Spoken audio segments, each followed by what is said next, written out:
અક્ષય તૃતીયા અર્થાત અક્ષય ફળ આપવાવાળી તિથિ. વર્ષમાં 3.5 દિવસ એવા કીધા છે કે એ દિવસે મુહૂર્ત જોવાની જરૂર નહીં. એક તો તૂટી પડવું, બીજું આજનો દિવસ અખાત્રીજ, દશેરા, અને અડધો દિવસ છે કાર્તિક શુક્લ પ્રતિપદા, જેને આપણે બેસત વર્ષ તરીકે મનાવીએ છીએ.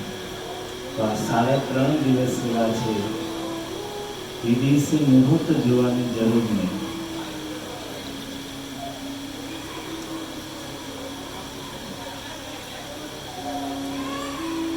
શ્રીમદ ભાગવતમાં શિવજીનું કૈલાસ પર શિવજી કઈ રીતે રહે છે એનું વર્ણન કરતા પહેલા સુખદેવજી કૈલાસ પર જે વાતાવરણ છે એનું વર્ણન કર્યું છે. એવી જ રીતે વૈકુંઠનું ભગવાનના પાર્ષદોનું જ્યાં વર્ણન છે, વૈકુંઠ વાસીઓનું વર્ણન છે, ત્યાં પણ પહેલા વૈકુંઠનું જે વાતાવરણ છે એનું વિસ્તારથી વર્ણન કર્યું છે.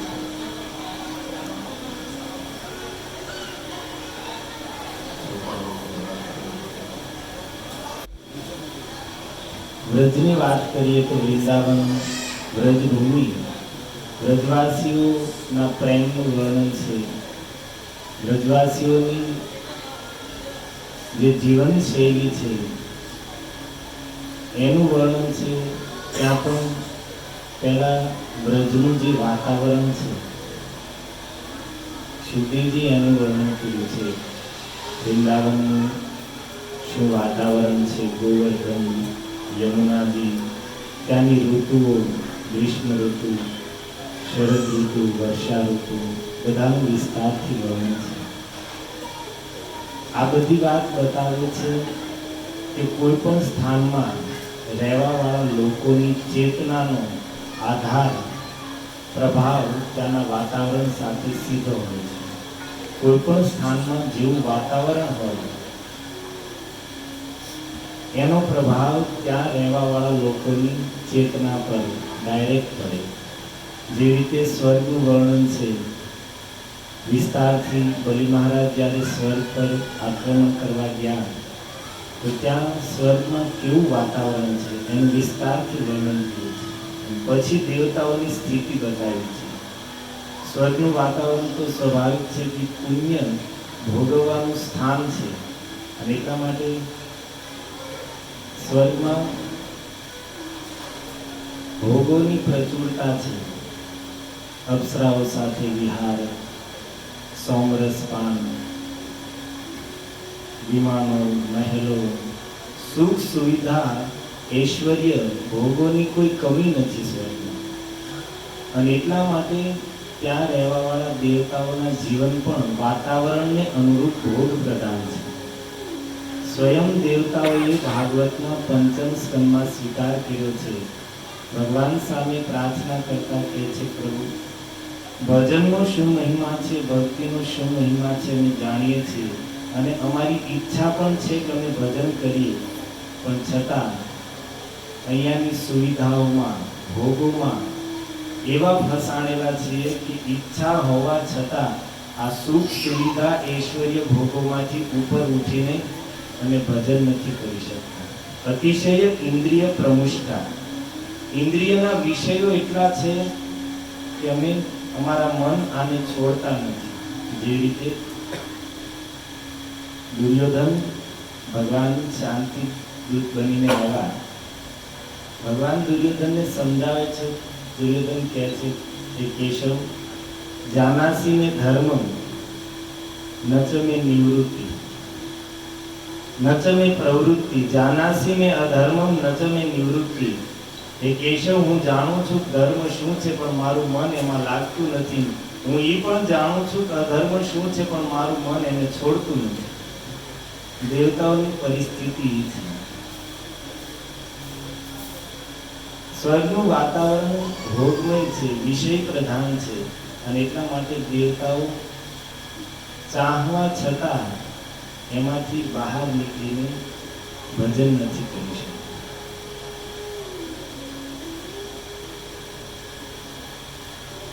અને આપણી કંઈક કંઈક એ જ સ્થિતિ છે. મુંબઈ જેવા વાતાવરણમાં રહીને ભજન કરવું અઘરી વાત છે. શહેરનું વાતાવરણ, એમાં પણ મુંબઈને તો દેશની માયા નગરી કીધું છે.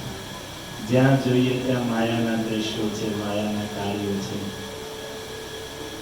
મેં એક વખત રાધા કૃષ્ણ પ્રભુ આપણા એને પૂછ્યું,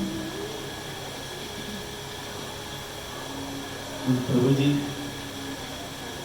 કેટલાય સમયથી ભજન કરીએ છીએ, સાધના કરીએ છીએ, નામ જપ કરીએ, કથા કહીએ, શ્રવણ કરીએ, સેવા કરીએ, પણ નથી કોઈ ભક્તિમાં પ્રગતિ, નથી કોઈ સ્વભાવમાં પરિવર્તન, નથી કોઈ વિચારોમાં સુધારો. तो प्रभु जी कहते कि हमें तो यही बहुत बड़ी बात लग रही है कि यहाँ पर लोग बम्बई जैसे नगर में रहते हुए सब भक्त लोग भजन कर रहे, यही बड़ी बात है. शहरों के भाग दौड़ का जीवन, लोग परस्पर स्पर्धा में लगे हैं, शांति उपाधियों, शांति टेंशन, चिंता से घिरे हुए हैं. कहीं पर भी दृष्टि उठाकर देखे तो अच्छे दृश्य नहीं है. ऐसे तमोगुणी वातावरण में रहकर लोग थोड़ा बहुत भजन कर रहे हैं, यही बहुत बड़ी बात है. नहीं तो ऐसे तमोगुणी रजोगुणी शहर में, स्थान में रहकर भजन करना संभव नहीं है, क्योंकि ये वातावरण अनुकूल नहीं है भक्ति के. लेकिन फिर भी हम लोग कर रहे हैं. जो भी थोड़ा बहुत कर रहे हैं, एक ही कारण है कि हम मंदिर के पवित्र और भक्तिमय वातावरण से जुड़े हुए हैं, मंदिर की सेवाओं से, मंदिर के कार्यों से जुड़े हुए हैं, भक्तों के संग से जुड़े हुए हैं. यही कारण है कि ऐसे उग्र स्थान में रहते हुए भी थोड़ा बहुत भजन, साधन, सेवा हो रहा है. ये मात्र और मात्र वैष्णव के संग का प्रभाव है. भक्तों के संग में ऐसे उत्सव चालू ही रहते हैं जिससे हमारी भक्ति को थोड़ा बहुत पोषण मिल जाता है. शनिवार को हमारे चिराग भाई के यहाँ पर मूर्तिमान प्रभु का प्रोग्राम था. 2 घंटे का बहुत सुंदर कथा कीर्तन हुआ. फिर संडे को हमारे पयोनी प्रभु के घर पर 3-4 घंटे का कार्यक्रम था. कीर्तन हुआ पहले, फिर कथा हुई, फिर गौर आरती हुई, और गौर आरती करके सब माताओं को ऊपर भेज दिया. ऊपर मीन्स अगासी सा ऊपर तो ये क्या भाई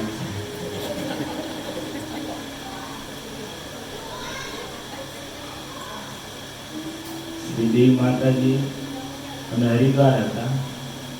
તો માતાજીએ ફોન કર્યો રાતથી. પ્રભુજી કે થોડાક દી કે રોકાવું હોય તો રોકાય, અહીંયા અમને જરૂર નથી. માતાજી કે તો 4 ધામ કરીએ કેમ? કે આ 4 ધામ કરીએ, ઉપર એક 5 મંદિર જાય.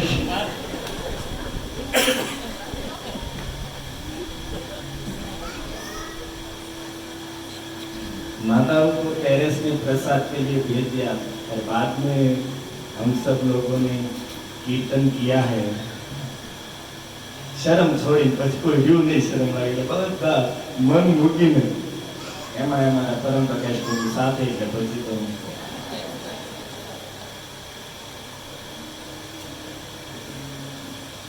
और आज फिर से यहाँ पर इस अक्षय तृतीया की पावन तिथि पर तो मेरा कहने का यही भाव है कि वैष्णवों के संग में ऐसे वातावरण में हम रह रहे हैं भक्तिमय, यही कारण है। कथा कीर्तन के वातावरण का ही प्रभाव है कि इस उग्र स्थान में, मायामय स्थान में रहते हुए भी हम लोग भजन कर पा रहे हैं, कुछ सेवा कर पा रहे हैं। और सबको ये सुविधा नहीं है।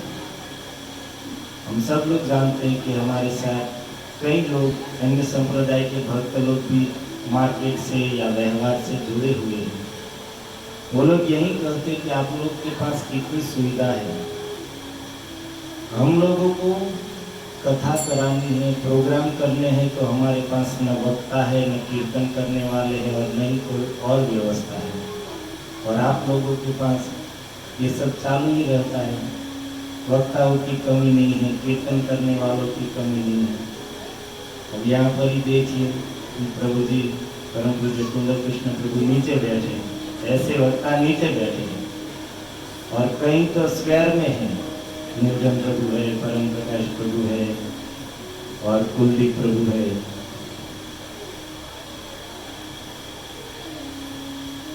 और 15-20 आधे वक्ता तो लगभग सब है इसको वाले।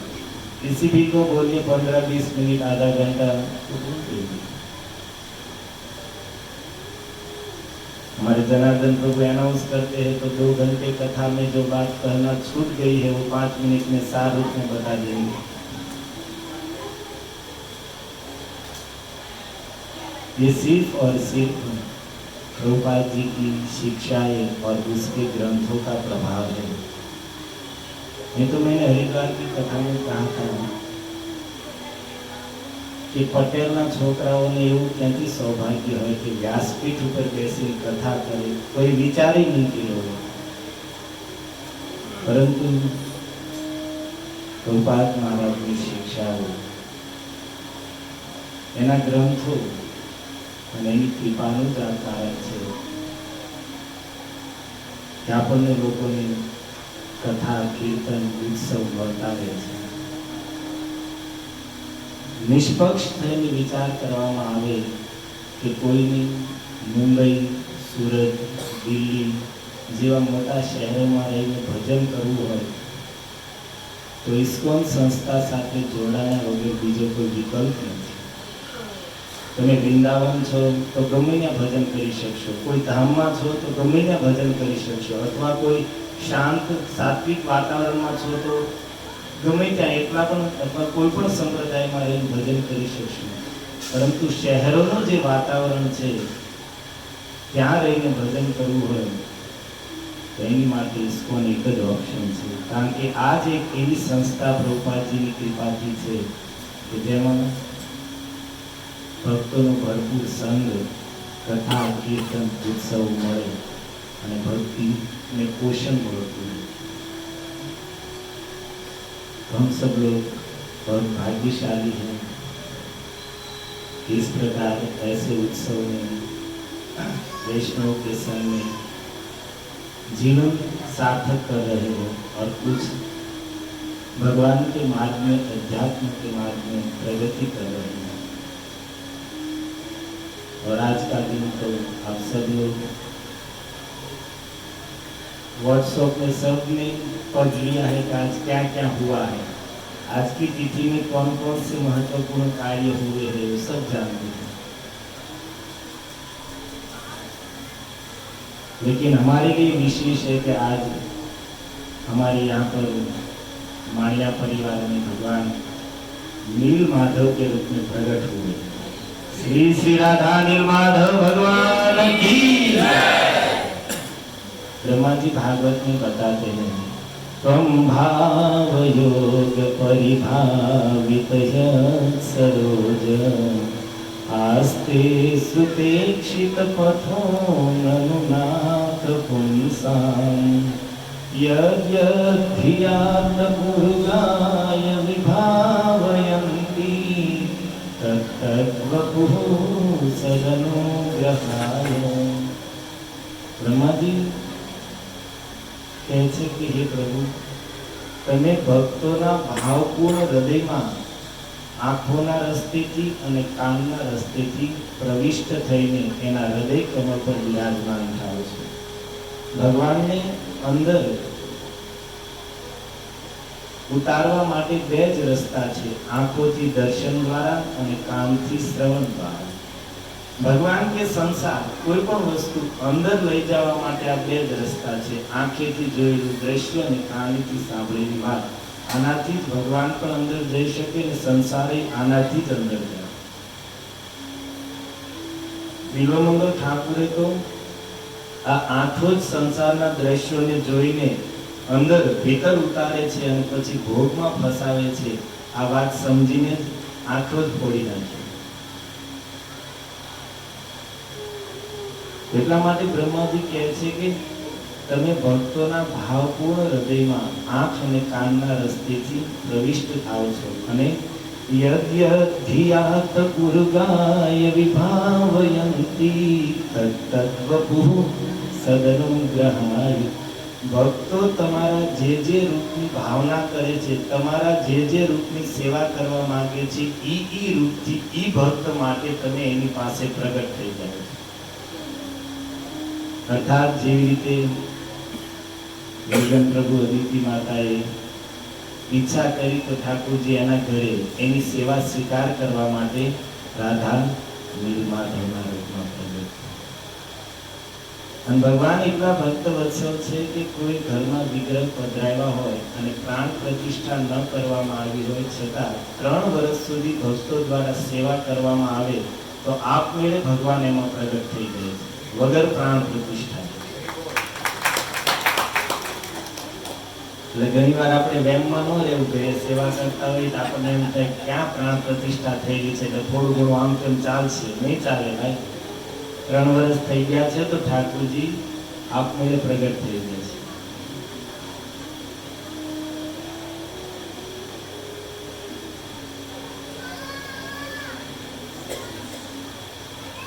आज से हमारा मुख्य त्योहार चंदन यात्रा 21 दिन तक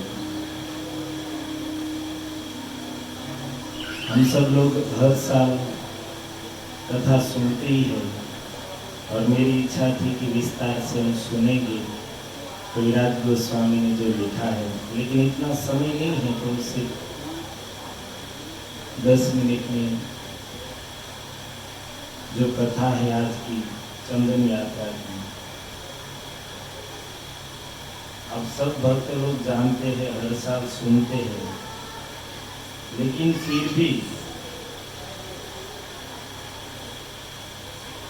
कहने की इच्छा इसलिए थी कि इस कथा को कहकर कविराज गोस्वामी जो आशीर्वाद दे रहे हैं उसको सुनकर ऐसा लगता है कि इस कथा को बारंबार सुनते रहना चाहिए. क्या कहते हैं? गोपाल गोपीनाथ पुरी गोसाई रघुण भक्त संगे श्री मुखे प्रभु केला आस्वादन. महाप्रभु स्वयं कई रीते गोपालजी माधवेंद्रपुरी द्वारा प्रगट थया અને કઈ રીતે ગોપીનાથજીએ માધવેન્દ્રપુરી માટે ખીર ચોરી કરી. આ કથા સ્વયં ચૈતન્ય મહાપ્રભુ રેમુણામાં ગોપીનાથ મંદિરમાં બેસીને નિત્યાનંદ પ્રભુ, જગદાનંદ, મુકુંદ અને દામોદર પંડિત આ 4 ભક્તોને સંભળાવી રહ્યા છે. તો કહે છે કે સ્વયં પ્રભુ ભક્તોને શ્રવણ કરાવે છે અને આસ્વાદન પણ કરી રહ્યા છે. શ્રદ્ધાયુક્ત હૈયા નિહા સુને જન શ્રી કૃષ્ણ ચરણે સે પાય પ્રેમ ધન.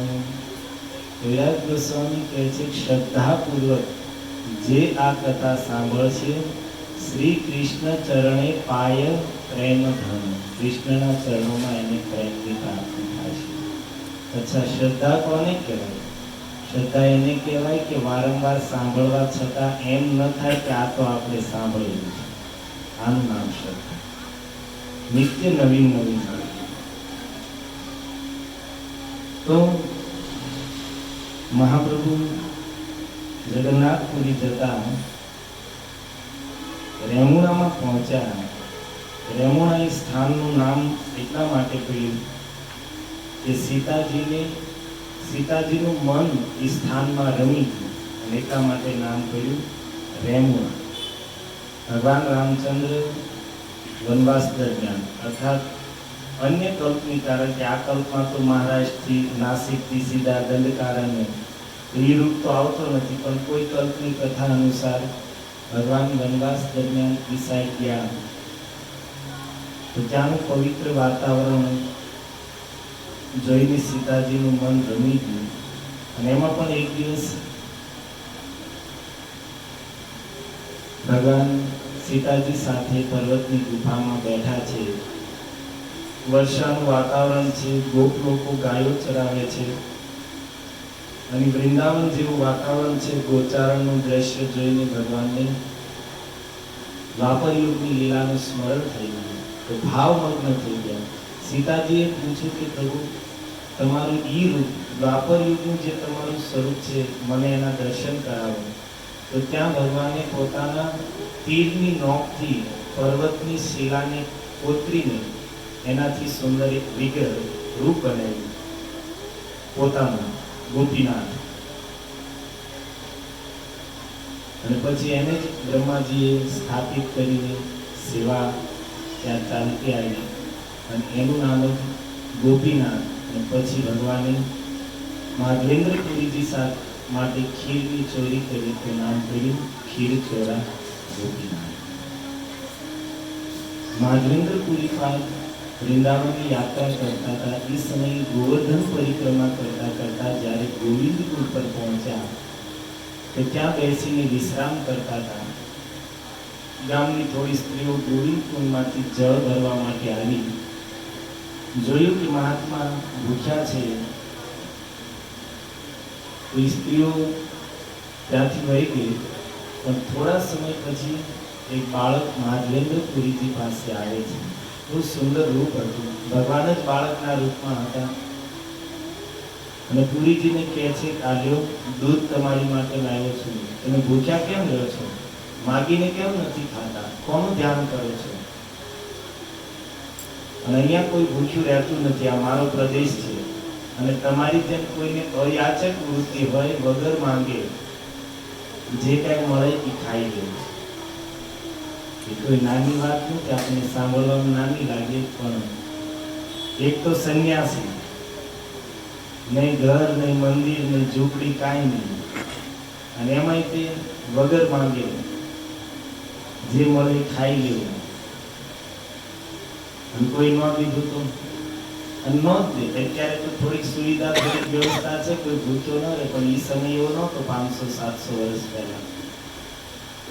અને રાસબિહારી મંદિરમાં આ કથા સાંભળી એક બ્રહ્મચારીને થોડો ભાવ છો કે મંદિરમાં વગર માંગે પ્રસાદ મળવાનો જ છે, આપણે આવું વ્રત લઈએ કે માગવાનું નહીં, એમના જે મળે એ ખાઈ લઈશું. 1 મહિના સુધી વ્રત ચાલ્યું. હવે મંદિરમાં પીરસવાવાળા ભક્તો એનું છે થોડી ઉતાવળ હોય, એટલે માગે નહીં કે ડોલ ધડ ધડ કરતી આગળ એમ કેવું, એ ભાઈ આ કાંઈ એમ કેવું પડે. 1 મહિનામાં એટલે થાકી ગયો, ભૂખ્યો રહી. જે વસ્તુ કોઈ નો લઈ કે ડોલ લઈને આપણી સામે ઉભા રહી ગયો ને પ્રભુજી, અને સારી વસ્તુ એ જવા દે આગળ.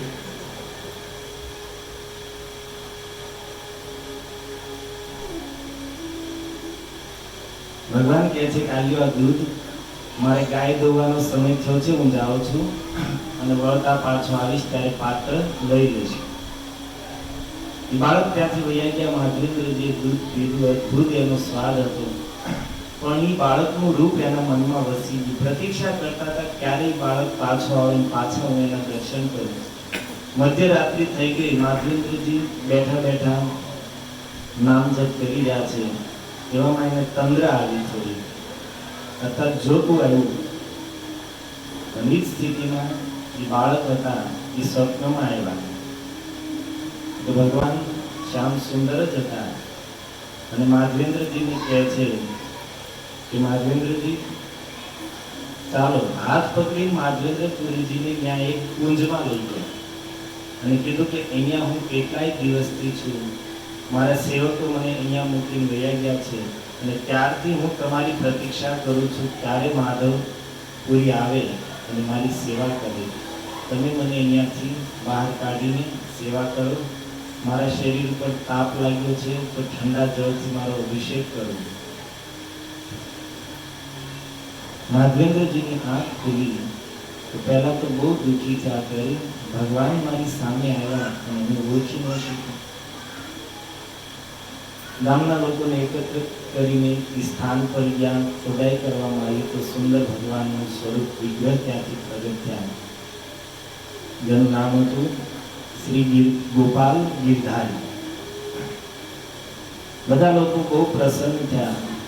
ગોવર્ધન પર્વત પર લઈ જઈને એક શિલા ઉપર ભગવાનને મૂકવામાં આવ્યા, પાછળ એક શિલા મૂકી અને ગિરધારી ગોપાલ માટે ગામના બ્રાહ્મણો હતા, નવા ઘડા બનાવીને લઈને આવ્યા. ગોવિંદ કુંડના જળથી અભિષેક થયો. બ્રાહ્મણો દ્વારા અનેક પ્રકારના વ્યંજનો તૈયાર થયા. ગામના લોકોએ પોતાના ઘરમાં જે કાંઈ હતું, કોઈ લોટ લઈને આવ્યા, કોઈ દહીં, કોઈ દૂધ, કોઈ ઘી, કોઈ મસાલા, અનેક પ્રકારના વ્યંજનો બન્યા અને વિશાળ પર્વત સમાન મોટા મોટા અન્નના ઢગલાઓ ગોપાલજીની સામે મૂક્યા અને ભગવાન કેટલાય દિવસની ભૂખ છે બધું જ ગ્રહણ કરી લીધું, પણ અન્ય લોકો ન જોઈ શક્યા. પણ માધવેન્દ્રજીની દ્રષ્ટિથી ભગવાનની આ લીલા છુપાયેલી ન રહી. અને પછી તો ઉત્સવ પ્રારંભ થઈ ગયો. બધા જ ગામના લોકો ભેગા થઈને એક પછી એક દિવસ ઉત્સવ રાખવા માંડ્યા. એક દિવસ આ ગામવાળા તરફથી ઉત્સવ, બીજા દિવસ આ ગામવાળા તરફથી ઉત્સવ, બીજા દિવસ આ ગામવાળા તરફથી ઉત્સવ. તો ગોપાલજીના નિત્ય નવીન ઉત્સવો થવા માંડ્યા. બધા જ વ્રજવાસીઓ એક એક ગાય ગોપાલજી માટે આપી તો ગોપાલજીની ગૌશાળામાં હજારો ગાયો થઈ ગઈ. મથુરાના એક ધનવાન શેઠજીએ આલિશાન મંદિર બનાવી દીધું. અન્ય કોઈ શેઠજીએ ગોપાલજીની રસોઈશાળા બનાવી દીધી. અન્ય ધનવાન લોકોએ મંદિર પરથી વિશાળ દિવાલ બનાવી દીધી. અને આવી રીતે જોત જોતામાં તો ગોપાલજીનું ઐશ્વર્ય અદ્ભુત થઈ ગયું. જેમ જેમ લોકોને ખબર પડતી કે આવી રીતે ભગવાન પ્રગટ થયા છે માધવેન્દ્રજીના માધ્યમથી, તો લોકો દેશભરમાંથી અલગ અલગ દર્શને આવવા માંડ્યા. હજારો લાખો લોકોની ભીડ થવા માંડી. માધવેન્દ્રજીએ સુંદર ગોપાલજીની સેવા સ્થાપિત કરી. બંગાળથી બે બ્રાહ્મણો આવ્યા. માધવેન્દ્રજી એમને દીક્ષા આપી અને દીક્ષા આપીને ગોપાલજીની સેવામાં લગાડ્યા. પછી માધવેન્દ્રજી પછી એ બંને બ્રાહ્મણો ગોપાલજીની સેવા કરતા હતા, ગિરધારી ગોપાલ. અને એ જ્યારે વૃદ્ધ થયા તો એને બીજા એક ભક્ત હતા એને સેવા સોંપી દીધી. અત્યંત શ્રદ્ધાળુ અને સેવાભાવી હતા. તો એ મહાન ભાગ્યવાન ભક્ત એની સેવા કરતા હતા. અને એ પણ જ્યારે વૃદ્ધ થયા તો સેવા કોને આપી? ગોપાલજીની. રૂપ ગોસ્વામી, સનાતન ગોસ્વામી અને રઘુનાથ દાસ ગોસ્વામી ત્રણેયની સાથે પરામર્શ કરીને, ચર્ચા વિચારણા કરીને એ ગોપાલજીની સેવા વલ્ભાચાર્યજીના પુત્ર વિઠ્ઠલેશજી એ સમયે ત્યાં જ હતા, વ્રજમાં રહેતા હતા. અને આજે ભક્ત ગોપાલજીની સેવા કરતા હતા એને ત્રણેય ગોસ્વામીઓ સાથે પરામર્શ કરીને એની સલાહ લઈને ગિરધારી ગોપાલજીની સેવા વિઠ્ઠલેશજીને સોંપી દીધી. અને પછી વિઠ્ઠલેશજીની દેખરેખમાં ગોપાલજીની ત્યાં ભવ્ય સેવા થતી હતી. અને થોડાક દિવસ પછી કોઈ એક શેઠજી વિઠ્ઠલેશજીના કહેવાથી ગોપાલજીને ત્યાંથી નાથ દ્વારામાં લઈ ગયો. કારણ કે દિલ્હીમાં મુસ્લિમોનું રાજ્ય હતું અને વારંવાર વ્રજમાં આક્રમણ થતા હતા, તો થોડો એ પણ ભય હતો. અને એટલા માટે વિઠ્ઠલેશજીએ ગિરધારી ગોપાલને શેઠજીને આપ્યા. એને લઈ જઈને ગુજરાત અને રાજસ્થાનની બોર્ડર પર નાથ દ્વારામાં એની સ્થાપના કરી અને ત્યાં નામ રાખવામાં આવ્યું શ્રીનાથ. પણ માધવેન્દ્રપુરીજીએ બંને બ્રાહ્મણોને સેવામાં ગોઠવા અને ત્યાં બહુ સુંદર સેવા થવા માંડી. પણ એક દિવસ સ્વપ્નમાં ભગવાન ગિરધારી ગોપાલ માધવેન્દ્રજીને કહે છે, ગોસાઈજી, હું કેટલાય દિવસ સુધી કુંજમાં દબાણેલો રહ્યો છું અને એના કારણે શરીરમાં જે દાહ, જે તાપ લાગ્યો છે એ હજી દૂર થતો નથી. તો તમે મારી માટે મલયગીરી પર જઈને ચંદન લઈ આવો અને એનાથી મારા શરીરને લેપ કરો તો મને શીતળતા, મારા શરીરનો દાહ દૂર થાય છે. માધવેન્દ્રજી પ્રસન્ન થઈને સેવાની બધી વ્યવસ્થા ભક્તોને સોંપીને ત્યાંથી ચાલીને નીકળ્યા. માયાપુર નવદીપના રસ્તેથી થઈને રેમુના સ્થાનમાં પહોંચ્યા. ગોપીનાથજીના દર્શન કર્યા. દર્શન કરીને નૃત્ય કીર્તન ઇત્યાદિ કરીને ત્યાંના જે બ્રાહ્મણો હતા એની સેવાની બધી વ્યવસ્થા પૂછી, ભોગ કઈ રીતે લાગે, શું લાગે, બધું પૂછ્યું. અને ગોપીનાથજીની ખીર બહુ પ્રખ્યાત હતી. તો માધવેન્દ્રજીને મનમાં ઈચ્છા થઈ કે જો વગર માંગે થોડી ખીર મળી જાય, ભોજન માટે નહીં પણ એટલા માટે કે એનો સ્વાદ લઈને હું પણ મારા ગોપાલજી માટે ત્યાં જઈને આવી જ ખીર બનાવીશ, એ ભાવથી અને મનમાં ઈચ્છા થઈ. એનું તો અયાચક વૃત્તિનું વ્રત હતું, તો મનથી પણ ઈચ્છા થઈ. એને પણ દોષ સમજીને વિષ્ણુ ભગવાનનું સ્મરણ કરતા ત્યાંથી નીકળી ગયા. ગામમાં જઈને એક દુકાન ખાલી પડી હતી, કારણ કે શ્યામા મંદિર હતો નહીં તો તાળું મારવાની કોઈ જરૂર નહીં. કંઈક મંદિર હોય તો તાળું મારે. તો ખાલી દુકાનમાં બેઠા નામ સ્મરણ કરતા હતા. આ બાજુ ગોપીનાથજી જે પૂજારી હતા એને સ્વપ્નમાં આવી કીધું, કઈ પૂજારી પૂછ. માધવેન્દ્રજી ગામમાં બેઠા છે અને મેં એની માટે ખીર રાખેલી છે, તમે જઈને એને આપો. ક્યાં છે પ્રભુ ખીર? મેં મારા પગ પાછળ છુપાવી છે, તમે મંદિરમાં જઈને લઈને એને આપો. પૂજારી ઊભા થયા, સ્નાન ઇત્યાદિ કરી મંદિરમાં અલ્ટરમાં પ્રવેશ કર્યો અને જોવે છો તો ગોપીનાથજીના ચરણોની પાછળ કપડાની નીચે એક પૂરી ખીરની હતી. લઈને ગોતતા ગયા, કોણ છે ભાગ્યશાળી માધવેન્દ્રજી જેની માટે ભગવાન ગોપીનાથે ખીરની ચોરી કરી. માધવેન્દ્રજીને ગોતીને એને ખીર આપી, બધો વૃત્તાંત કીધો. માધવેન્દ્રજીની સમય જે સ્થિતિ હતી, પ્રેમ, એનો જે ભાવ હતો, એ પૂજારીને પણ એમ છું કે આવા ભક્ત માટે ભગવાન ચોરી કરી યોગ્ય છે. એની સ્થિતિ જોઈને એને એમ ચૂક નહીં, ગોપીનાથજીએ ચોરી કરી યોગ્ય છે, આવા ભક્ત માટે ન કરે તો કોની માટે કરે. માધવેન્દ્રજીએ ખીર ખાધી અને જે કુડી હતી માટીની એને ફોડીને પોતાના કપડામાં બાંધી દીધી અને રોજ એક ઠીકરી ખાઈ જતા, ગળાની હેઠે ઉતારી જતા, ભાવપૂર્વક કે ઠાકુરજીએ મારી માટે ખીરની ચોરી કરી. ભગવાનની ભક્ત વત્સલતાનું સ્મરણ કરીને રોજ એક ઠીકરી ખાઈ જતા. તો માધવેન્દ્રજી વિચાર કર્યો કે સવાર થતા લોકોને ખબર પડશે, દર્શન માટે દોડશે અને આપણને પ્રતિષ્ઠા મળશે. તો પ્રતિષ્ઠાની બીકેથી રાતે માધવેન્દ્રજી ત્યાંથી નીકળી ગયા. બીજા હોય તો બે ચાર દી આપણે તો ધામા નાખીએ, લોકો આવીને પૂજે, કંઈક ભેટ દક્ષિણા આપે. ત્રણ પ્રકારના ભક્તો હોય છે ભજન કરવા. એક તો એવો હોય છે જેને પ્રતિષ્ઠાની બીક લાગે, માન સન્માન પોતાને છુપાવીને સેવા કરતા હોય ઘણું છુપાવીને. પ્રભુ સદ જાનહી બીનહી જણાય, કહું કવન સિદ્ધિ લો કરી જાય. ભગવાન બધું જાણે છે તો બીજાને દેખાડીને શું થાય. બીજા ભક્ત એવા હોય છે જેને પ્રતિષ્ઠા જોતી છે ને ભગવાનની પ્રસન્ન કરવા, બે સાથે ચાલે. કઈક થોડી વાહવાહી થઈ જાય, થોડું ઘણું ભગવાનની પ્રસન્નતા થઈ જાય કઈ વાંધો નહીં. પણ ત્રીજા જે છે જેને ખાલી પ્રતિષ્ઠા જોતી છે, ભજન કરે, સેવા કરે, પૂજા કરે, બધું કરે, પણ શું કામ? લોકો જોવે, ભગવાન પ્રસન્ન થાય કે નહીં એની સાથે બહુ લેવા દેવાનું. લોકો જોડે હું કેટલો મોટો ભગત છું, કેટલી મોટી સેવા કરું છું.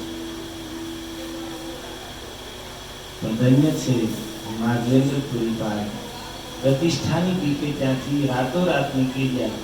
જગન્નાથપુરીમાં પહોંચ્યા, જગન્નાથજીના દર્શન કર્યા. પણ કૃષ્ણ ભક્તિનો એ સ્વભાવ છે કે ભક્તની પ્રતિષ્ઠા ન જોતી હોય, પણ કૃષ્ણ ભક્તિ આવી તો પ્રતિષ્ઠા ગોતતી ગોતતી એની પાછળ દોડે છે. અન્ય લોકો ઈચ્છા કરવા છતાં પ્રતિષ્ઠા મળતી નથી, પણ ભક્તને પ્રતિષ્ઠા સ્વયં ગોતતી ગોતતી ભક્ત પાસે પહોંચે છે.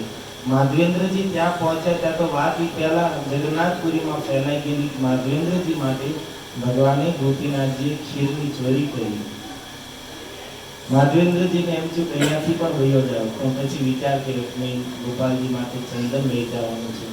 પછી ત્યાંના લોકોએ રાજાને કહીને વ્યવસ્થા કરીને ચંદન અને કપૂર ત્યાંથી અપાયું છે. એક બ્રાહ્મણ સાથે આપ્યા સેવા કરવા માટે, એક સેવક સાથે આપ્યો જે ચંદનનો ભારો ઉચકવા માટે. ચાલતા ચાલતા પાછા રેમુણામાં આવ્યા. ત્યાં આવીને રાત્રિ વિશ્રામ કર્યો. અને આ વખતે તો ગોપીનાથજીના સેવકોએ ખીરના જે 12 પાત્ર હતા, 12 માધવેન્દ્રજીની સામે મૂકી દીધા. ભોજન કરીને રાત્રિ વિશ્રામ કર્યો. રાત્રિના અંતમાં ગોપાલજી સ્વપ્નમાં આવ્યા માધવેન્દ્રજીને. કહે છે, માધવ, તમે ચંદન જે લાવ્યા છો, જે કપૂર છે, એનો લેપ કરીને ગોપીનાથના શરીર ઉપર લેપ કરી દો, એને ઘસીને.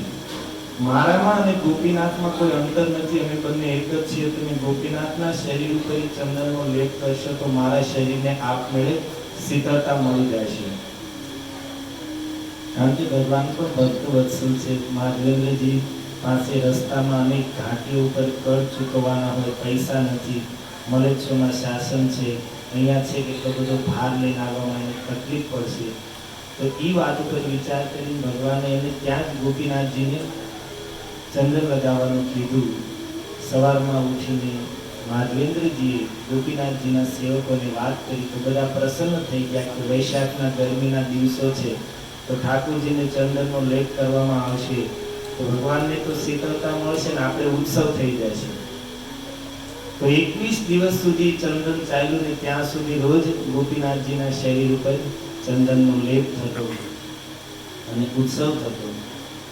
અને ત્યારથી લઈને વૈષ્ણવ સંપ્રદાયમાં આજ સુધી આજથી અક્ષય તૃતીયાનો જે દિવસ હતો ત્યારથી લઈને 21 દિવસ સુધી આ ચંદન યાત્રા મહોત્સવ મનાવવામાં આવે છે. અને વિશેષ તો ચંદન યાત્રા ઉત્સવ તો છે જ, તો માધવેન્દ્રપુરી જેવા ભક્તનું સ્મરણ પણ, એની વિશે કંઈક 2 શબ્દો કાનમાં જવા. આજ અક્ષય તૃતીયાના દિવસે આનાથી મોટું કોઈ સત્કર્મ સંસારમાં હોય ન શકે. આવા મહાપુરુષોના ગુણગાન કરવા, એનું નામ પણ ખાલી કાનમાં જાય.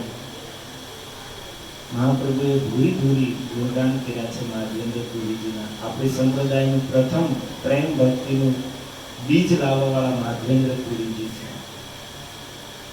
તો બસ વધારે સમય નહોતો, પણ વૈષ્ણવનો કોઈ પણ ઉત્સવ, કથા અને કીર્તન વગર પૂરો ન થાય એટલા માટે 15-20 મિનિટ મેં પ્રયાસ કર્યો. તો પ્રભુજી પણ છે તો કંઈક પ્રભુજીને નિવેદન છે, કંઈક 5-10 મિનિટ કંઈક. લોકો વાત જોતા, હું તો મારથી નગર પછી એલર્જી થઈ જશે. બોલો 5 મિનિટ કંઈક સંભળાય. હરે કૃષ્ણ કૃષ્ણ કૃષ્ણ હરે હરે, હરે રામ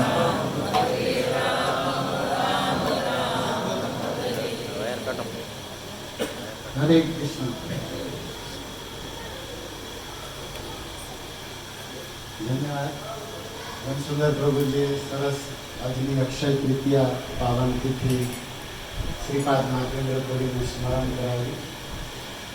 ભગવાન 3 વાર માધવેન્દ્રપુરીને સ્વપ્નમાં આવ્યા અને આપણા ચૈતન્ય મહાપ્રભુની આ ભક્તિ વૃક્ષ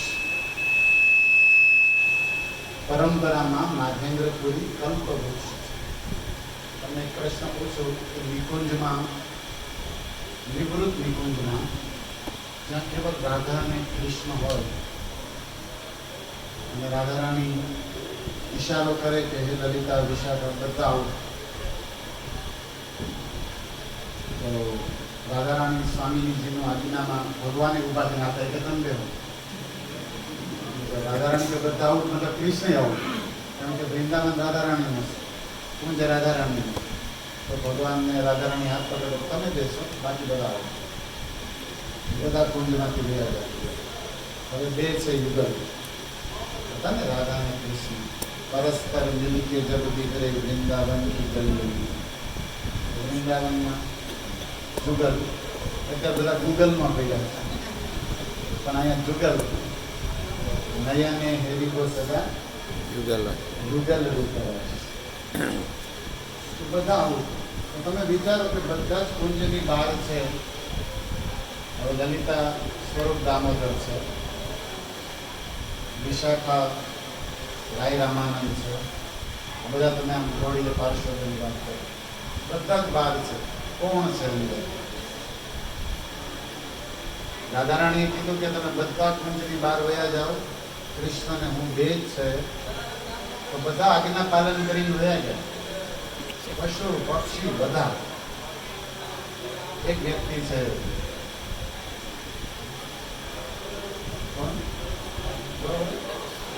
માધવેન્દ્રપુરી, કારણ કે કલ્પવૃક્ષના રૂપમાં બન્યું છે. એકમાત્ર માધવેન્દ્રપુરી ચૈતન્ય સંપ્રદાયના ભક્તિના મૂળ કલ્પવૃક્ષ છે, જે કુંજમાં કોઈ ન હોય, લલિતાય ન હોય, ઇવન વિશાખાય ન હોય, ત્યારે એક જ હોય. કોણ? માધવેન્દ્રપુરી. એટલે તમને ખબર પડે ઇન શોર્ટ કે માધવેન્દ્રપુરી કેટલા ગૌડી સંપ્રદાયમાં મહત્વના, કે રાધા કૃષ્ણ નિકુંજમાં કોઈ ન હોય તો એક વ્યક્તિ સદા રહેશે, અને એ છે શ્રી કારણ કે કલ્પી વૃક્ષી નીચે તો પ્રિય પ્રિય બેઠા ને. તો બહુ સરસ બધી વાતો છે. Thank you.